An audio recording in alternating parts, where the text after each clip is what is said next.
Thank you to each and every one of you, and a big thank you to all the people in labor, whether it's the iron workers, the plasterers, the cement masons. Look at all the list back there.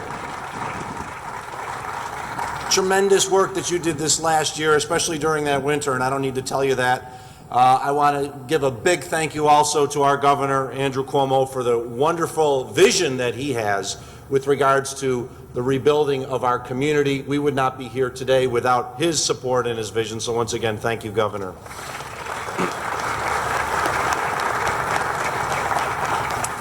You know, as the mayor mentioned, there's an undeniable pride among people in Western New York today, because after decades of failed promises and truthfully benign neglect from our friends downstate, we not just know, but we can see the change in the air. You can drive down South Park Avenue and see exactly what we're talking about.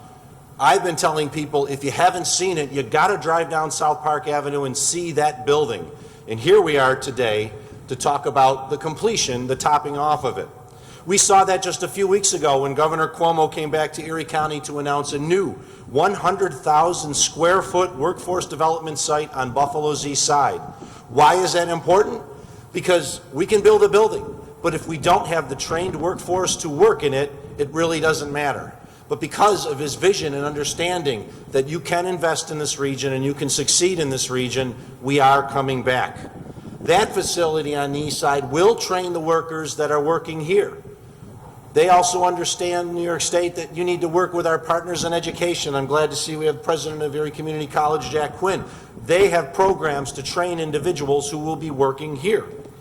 That is what we do in this community. We work together to create a better Western New York, a greater Buffalo, and Erie County.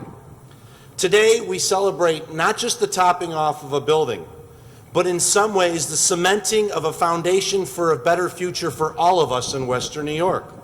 Now, I'm old enough to remember what was on this location, when men learned to control and harness fire to create steel. The blast furnaces and the bar mills that existed here at Riverbend and, of course, in my hometown of Lackawanna. But those days are long, long gone. It's been a long time since any steel rolled off the lines here. But because of the vision of many people, in a very short period of time, a different product that will be produced here that will harness the power of a different fire, our sun, and convert it to clean, renewable energy in Buffalo, New York.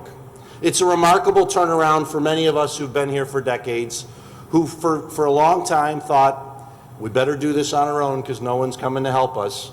But that's not exactly the case anymore.